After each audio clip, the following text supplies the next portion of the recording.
السلام علیکم دوستو، یہاں پر آپ کو تازہ ترین خبر سے آگاہ کرتے چلیں گے۔ طالبان کابل میں داخل ہونے لگے ہیں۔ افغانستان کے تمام بارڈرز کا کنٹرول سنبھال لیا ہے۔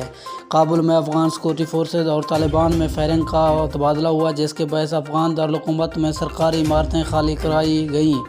افغان وزارت داخلہ نے تصدیق کر دی ہے۔ افغانستان میں طالبان دارالحکومت کابل میں داخل ہونا شروع ہو گئے ہیں اور ملک کے تمام بارڈرز کا کنٹرول سنبھال لیا ہے۔ غیر ملکی خبر رساں کے مطابق طالبان افغان دارالحکومت کابل میں چاروں اطراف سے داخل ہونے لگے ہیں۔ وزارت داخلہ نے طالبان کے کابل میں داخلے کی تصدیق کر دی ہے، جبکہ کابل میں افغان سیکورٹی فورسز اور طالبان میں فائرنگ کا تبادلہ، جس کے باعث افغان دارالحکومت میں سرکاری عمارتیں خالی کرا لی گئی ہیں۔ معلوم ہوا کہ افغانستان میں طالبان نے طور خام بارڈر کا کنٹرول سنبھال لیا ہے۔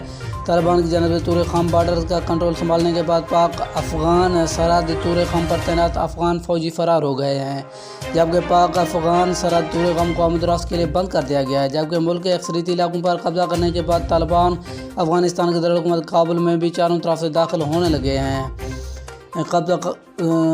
مجموعی طور پر طالبان اب تک 34 میں سے 25 صوبائی دارالحکومتوں پر قبضہ کر چکے ہیں اور جلال آباد پر بھی طالبان نے قبضہ کر لیا ہے، جس کے بعد یہ افغان حکومت کا کنٹرول صرف کابل تک محدود ہو گیا، جبکہ افغان دارالحکومت کابل میں کئی گھنٹوں سے بجلی کا مکمل بلیک آؤٹ ہے۔ پاکستان سرحد کے ساتھ اہم دو صوبوں